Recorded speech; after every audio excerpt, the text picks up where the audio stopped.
guys, welcome back. We're now on Module 2, Lesson 2, translations. What are they and how do we use them? So in Lesson 1, we talked about the different transformations as far as sliding, flipping, and spinning. Well, now we're going to look at one of those transformations, but we're going to look at it a little bit more in depth, and we're going to know that it's actually called a translation. So we're going to move translations along a vector. We're going to know how to notate the translation image after we've moved it. And then, of course, the key to all of this with our transformations is to understand that a translation maps lines to lines, rays to rays, segments to segments, and angles to angles. Okay, that's going to be important because what it tells us is that it preserves the length and the angle measure. So the size and the shape is exactly the same. So these transformations aren't changing anything about it other than its location on that plane. So let's look at this example here. And what you should notice is this is exactly like the first step from our lesson 1.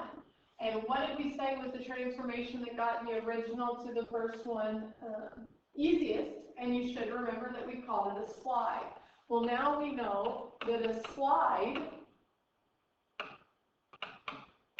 is called a translation. So we're really going to look at using the vocabulary translation or translate as opposed to this slide, which is what we called in that first lesson.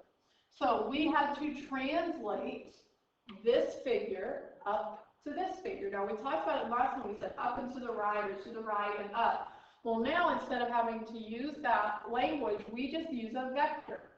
So you're going to see a vector kind of looks like a ray drawn that will take us from one spot to the other. So in order to translate this figure, we just move it exactly in the direction and the distance of this one, and it takes us to the new spot. It takes us to that new location, which is going to be key for a translation. Now, it's denoted, it looks a lot even like a ray here, but we know it's a vector because it's not, the B is actually an endpoint. The arrow just tells us which way to move it. So A to B, if I call this A and I call this B, then this would be vector AB because I'm moving this original one to the new one up here along vector AB. Now, I could name this vector BA. And if I named this vector BA, since I still want to go from this one to this one, I would say move it along vector BA, which that's all it's saying here, making sure that you say the letters in the order you want them to go in. Now, a vector also could be seen on a coordinate plane, but most of the time on a coordinate plane, we use these coordinate rules, such as up 4, right 5. So instead of actually seeing this vector drawn, you just see the words up 4, right 5, but that still tells you the distance to take it and the direction to take it. So it's the same understanding there.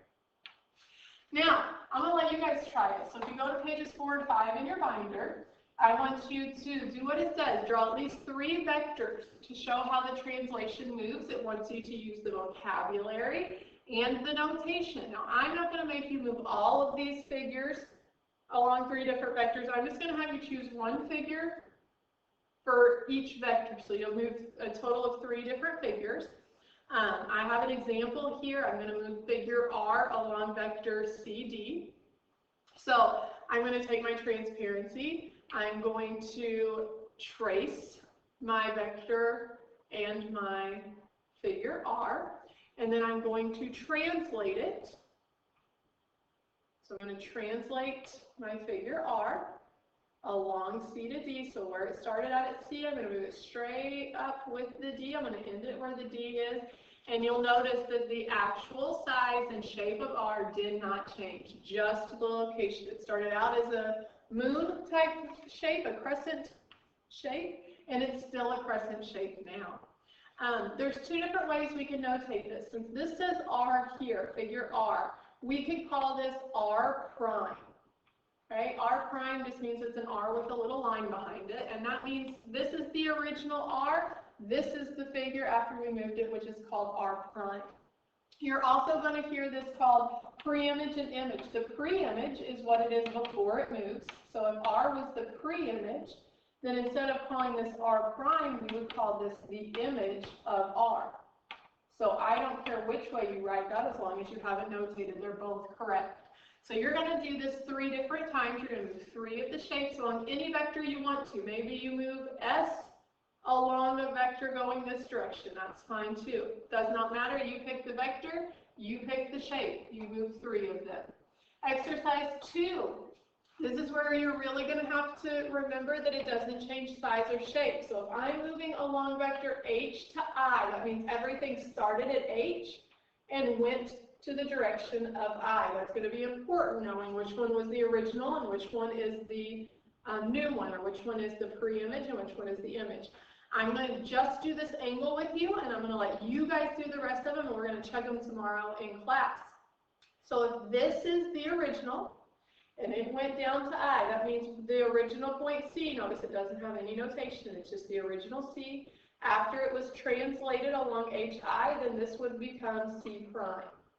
Same thing for A. If it was translated, this one would become A prime.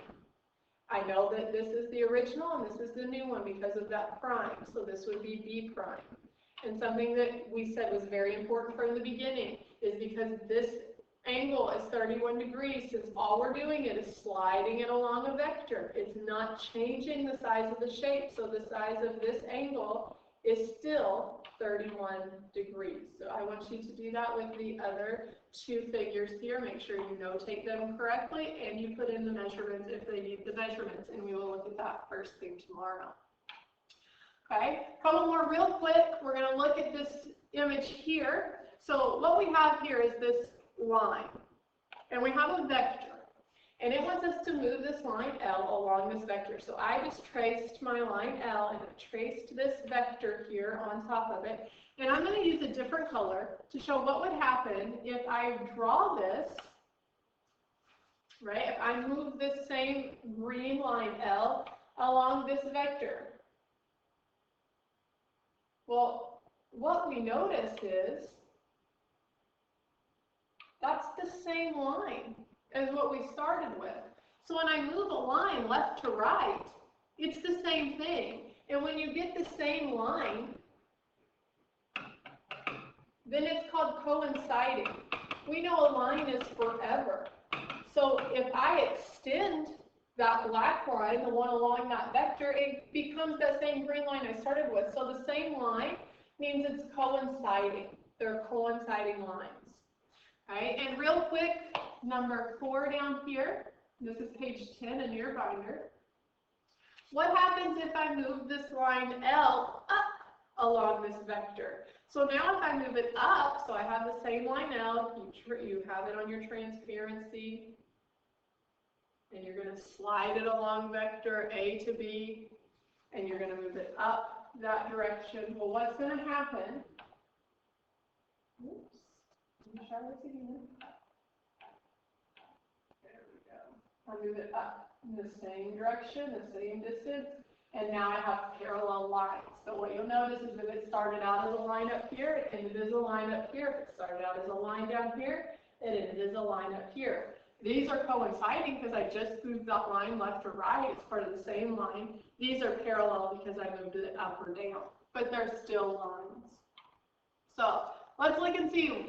Let's remember what all we learned in this lesson, right? So we learned that you can move a translation or slide a figure along a vector.